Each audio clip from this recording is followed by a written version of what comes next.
Muy buenas, forajidos, bienvenido aquí a un día más en este humilde rincón.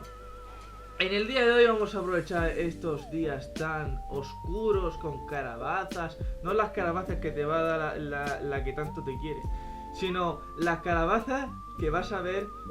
No, tampoco las puedes ver porque a lo mejor estás en tu casa.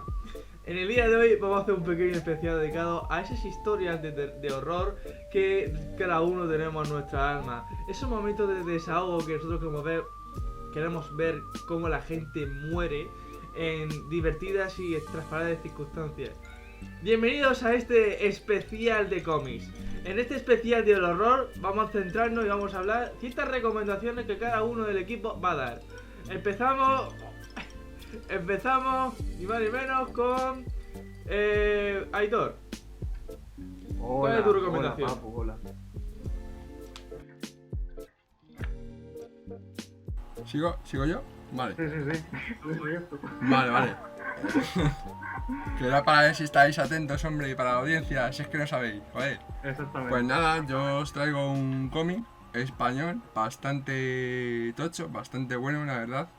De hecho, os voy a traer las dos partes, porque es una historia tan grande que merece ser contada en dos partes.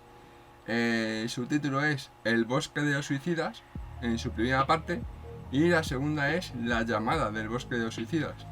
Pero voy a empezar primero por la primera parte, en la que, bueno, a través de ese argumento nos trasladamos a Japón, a la zona de Fuji, donde conoceremos la historia de Ryoko Watanabe, una oficial de guardabosques encargada del senderismo en ni más ni menos que el bosque de Aokigahara, que es famoso mundialmente de manera triste por la afluencia de personas que deciden acabar con su propia vida suicidándose entre ese espeso mar de árboles.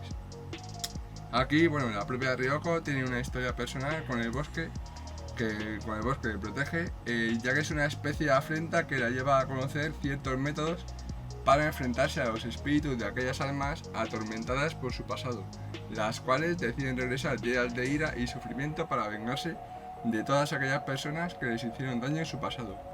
Luego, entre medias, nos encontramos la historia de Alan Talbot, que tras una traumática ruptura con su pareja sentimental, se ve envuelto en una espiral de malicia.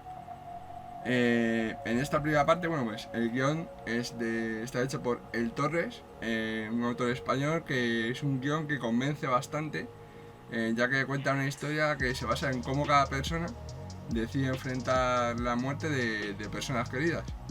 Por un lado tenemos a la joven Ryoko, quien pese a intentar descubrir la verdad de ese bosque, se muestra jovial y decidida ante los demás, lo que muchas veces la lleva a correr riesgos innecesarios. Y por otro está el pobre Alan, que está más desdichado en su vida y con una mentalidad muy occidental. Recordemos que esta historia sucede en Japón, en Fuji. En cuanto al dibujo, pues hay que destacar la crudeza con la que Gabriel Hernández retrata el sufrimiento alrededor de los protagonistas y sobre todo cómo consigue hacer destacar la violencia de los espíritus y los peligros del bosque de manera muy sutil, sin generar nada de gore alrededor, y todo aderezado con un fuerte uso del color, lo que genera más sensación de agobio al lector, que es justo lo que el propio bosque desea transmitirnos. Y bueno, ya en la segunda parte volvemos a encontrarnos con nuestra querida Ryoko Watanabe, habiendo sido restituida a su cargo como guardabosques. Seguimos en Aokigahara, y en este contexto una desdichada joven estadounidense, otra vez la diferencia entre la cultura asiática y la occidental, una joven de nombre Portia, o Portia, como queráis llamar, llegará al bosque y tras toparse con uno de los espíritus decidirá salir corriendo para evitar lo que parecía ser un más que seguro suicidio. En esta huida cae en una cueva de la cual la rescata Ryoko, que bueno, pues la lleva a su casa para dar cobijo a la joven, a que atormentarán los fantasmas y los espíritus. En esta segunda parte, el guión es de la gran Desiree Bresson y Rubén Gil en el capítulo de arte. En cuanto al guión, pues bueno, creo que sigue la misma línea oscura y potente de la primera parte, aunque quizás sí es verdad que Desiree le mete un puntito más de dramatismo a la historia de Portia, quedando a mi entender la joven un poquito por encima de Alan Talbot en su desdicha. De todas formas, la joven guionista retrata de maravilla a unos personajes muy atribulados, diferenciando mucho las distintas culturas de las cuales proceden los protagonistas. Ya para terminar, rapidito, en el capítulo de lo que es el arte y el dibujo tenemos a Rubén Gil, como ya he dicho antes, que se encarga de traernos a esos fantasmas que esta vez son en forma de yokais, y se encarga también de colorear un bosque que más que nunca cobra vida a través de esos fondos maravillosos de un color azul y rojos intensos que a partes iguales crean esperanzas y también las ahogan del lector de salir bien parado de esta lectura. Y me gustaría dejar también una mención especial a Alexandra Zon, encargada del color del segundo episodio, y a Irene Roga y Yves Mae Román por sus estrellas de manga. Ahí os lo dejo. Y ha mencionado antes que hay unos conflictos, ¿no? Entre las dos culturas. Sí. Y que Sobre todo algo que se ve en el segundo número. Sí, ¿puedes poner un ejemplo de lo que sería esos choques que hay entre culturas, entre Occidente y Oriente? Sí. Con respecto al bosque, imagino, y todo el ambiente que lo rodea, y todas esas situaciones. Sí, sobre todo en la segunda parte se puede ver un poco el hecho de sobre todo muy cultura occidental, el hecho de irte a grabar sale un youtuber o una especie de joven youtuber o blogger que sale en el bosque grabando un vídeo, por ejemplo. Y entonces eso directamente la protagonista Ryoko, desde su cultura más asiática, más cerrada, eso lo condena desde el primer momento. También ya con Portia, pues Portia viene de Estados Unidos, le gusta mucho el manga, el yokai y tal, pero como que conoce Japón a través de eso.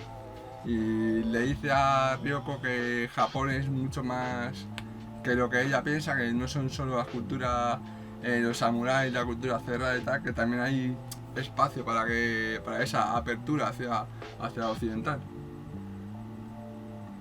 Vale. Si no recuerdo mal, el bosque de los suicidas es un sitio que existe real. Es un lugar en la que por B los japos le dan por suicidarse. Ahí incluso ponen una supuesta cuerda que lo que hace que es para, pues, si se arrepienten, poder volver.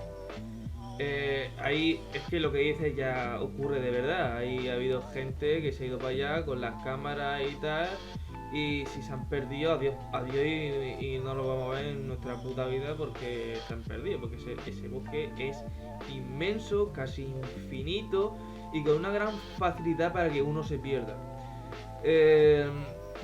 Entonces estamos hablando de un lugar que existe real, por lo cual le da un cierto impacto al lector, porque básicamente se está metiendo en la piel del pobre desgraciado que tenga las santas narices de ir para allá. Si no recuerdo mal, es un sitio real, ¿cierto? ¿Me puedes corregir? Sí, el bosque es real. Bueno, de hecho también os puedo recomendar una película que se hizo muy recientemente, hace Sophie Turner, que es la protagonista. Sophie Turner, la famosa actriz de Sansa Stark de Juego de Tronos, que hizo una película sobre ello, también llama el bosque de los suicidas. La de los Tyrell. Sí. Pero no es Sansa. Otra chica. No, sí, Sophie Turner es Sansa, sí. ¿Pero es la que lo hizo? Sí. Ah, bueno. ¿Cuánto me he equivocado? Tranquilo, todo se dice. Esto no saldrá de aquí. Más allá de eso, aparte de que cuando has dicho a la coprotagonista asiática y japonesa, no sé por qué me ha venido a la cabeza cierta y sensual, adorable actriz que sale en The Voice. Me ha venido en la cabeza y me lo he imaginado, o sea que sería un buen casting si hacen en la película. Más allá de eso, ¿hay algo más? Es un hombre que va para allá a hacer su aventurilla y pasan cosas, ¿no? No hay ninguna criatura ni nada, ¿no? No, o sea, las criaturas son, en el primer número los fantasmas se ven como fantasmas, como espíritus como tal. Ya en el segundo número, por las creencias que tiene bueno, las creencias, los conocimientos que tiene Portia del país este de Japón, pues ahí es cuando ya los fantasmas aparecen como yokais, aparecen como los típicos monstruos de manga, por así decirlo. Vale, los Oni, vale, sí, lo que me dices, vale. O sea, eso es lo más representativo a nivel, digamos, de folclore japonés, ¿no? A nivel de lo que es paranormal, ¿no? Eso es lo que se ve reflejado. Correcto, también tiene un pequeño componente con ciertos sacerdotes, porque Ryoko es una mujer muy religiosa. Entonces, sí que se la ve en ciertos tramos de la historia, tanto en la primera como en la segunda parte, se la ve recurriendo a esos sacerdotes para intentar que la transmitan un camino o un modo de luchar ella contra los fantasmas. Muy bueno, muy ¿Vos, bueno. Aitor, en tu gusto personal, recomendarías este cómic? O sea, ¿te pareció que está bien enfocado en el ámbito del terror? ¿Qué opinas? Yo sí, yo recomendaría, la verdad. Yo de hecho me lancé a por ello un poco a ciegas, porque hay que decir que en La llamada del bosque de los suicidas, lo que es la segunda parte, fue uno de esos cómics que la editorial de Carras Comics y el propio el Torres como guionista dieron gratis durante el estado de alarma, durante la cuarentena, la primera. y me lancé un poco a ciegas. Y desde entonces llevaba con ganas de leer la primera parte. Y una vez leído todo junto, o sea, todo del tirón, primero la primera y luego la segunda parte, me ha convencido incluso más. Ya me gustó sobre la segunda parte como individualmente, pero la verdad es que me quedé hasta con ganas de una tercera parte. Fíjate lo que te digo. O sea, yo la recomendaría de todo. Y tiene mucho toque de terror porque hay varias escenas, varias ilustraciones en las que se ve como uno de los personajes del cómic pues se cuelga, por ejemplo. O sea, se ve como ciertas personas que van al bosque se cuelgan. Se ahorcan. ¿Vale? Sí. Y vamos, un divertido versión carne propia del juego del arcado. Maravilloso. Sí, parecido. Maravilloso. Es que es un bonito lugar para suicidarse,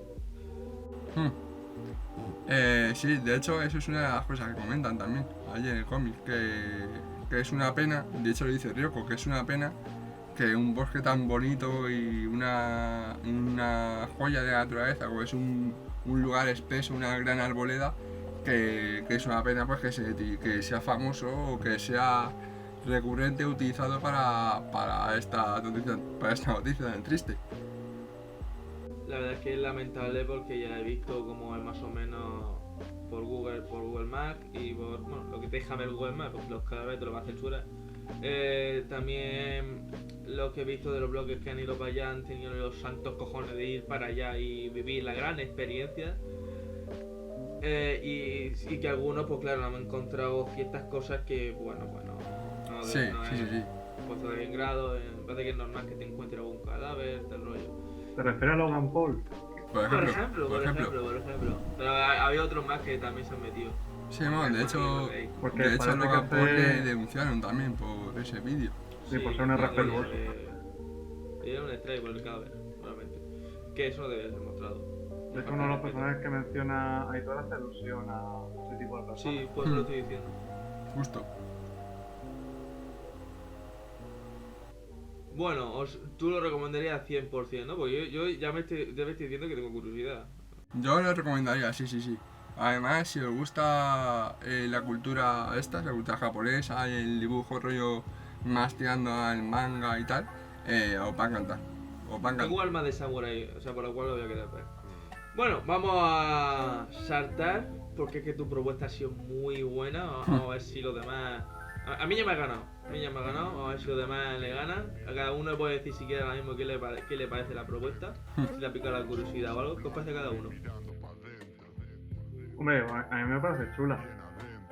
Tú lo leerías y la recomendarías, ¿no? Sí, bueno, claro. la lees. Tiene todas las cosas para que sea buena. Tiene mandanga. Sí, parece que no se queda en el típico... Como yo no la he leído, pero bueno, asumiendo que podrían tirar algo fácil. Vale, lo fácil es, pues nada, te pongo unos monstruitos por aquí y a la disfrutar, que no es poco. Pero si por ejemplo me pones una perspectiva tradicional más, eso, un choque de culturas, que realmente pues también es cierto que los occidentales vamos mucho con la predisposición a lo que hemos visto en las películas, a lo que hemos visto a grosso modo de la cultura pop de ahí. Si te ponen un punto de vista más realista de cómo se siente, pues, y te lo hacen, y te lo ambientan bien y te lo hacen más tangible, pues yo diría que es un punto de vista cultural bastante interesante y que ayuda a alejarse de esa predisposición a creerte algo que no es cierto, y más en un entorno muy crudo como es la tasa de suicidio en Japón, como es el tratamiento de lo que es un suicidio, la muerte en sí, que imagino que también hará varias reflexiones a obra. Y bueno, y aparte tomando un hecho real, un hecho que vuelvo a decir que es realista, que es tangible, para que puedas decir, oye, igual esto me invita a pensar un poco antes de hacer lo que hizo Logan Paul o más gente, que es básicamente no tener respeto por esas cosas y otra serie de factores más seguramente. ¿Y Franco? ¿A ti te llama también la atención? Sí, sí, la verdad que coincido mucho. La verdad que me pareció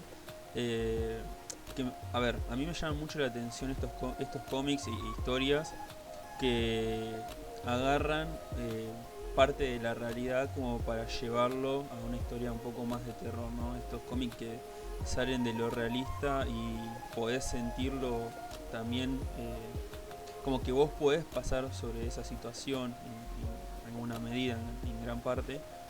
Creo que lo vuelve una experiencia más disfrutable en muchos momentos, más para los que son amantes del terror o el horror o todo este tipo de thrillers, ¿no? Creo que es una propuesta muy interesante la que trajo hoy a Editor y creo que en algún momento seguramente la vaya a leer. Que al fin y al cabo el tema que nos propone nuestro compañero Editor es muy bueno. Muy bueno porque además yo soy una persona muy extraña a lo que en muchos ámbitos se refiere. Entre uno es el horror. Un paro más activo es capaz de hacerme que me haga popó encima. Pero prefiero ver otras cosas que tengan una muy buena historia. Por ejemplo, las películas de Ju-On, ¿vale? Y porque pienso que los asiáticos, lo que es su tipo de horror, al ser más tirando más a tradicional, por decirlo de una manera, para mi gusto son mucho más atrayentes. Por lo cual, Aitor, te doy un buen 10 por el pedazo aporte que acabas de dar. Así que vamos a ver. Bien. Vamos a ver si los demás son capaces de superarte.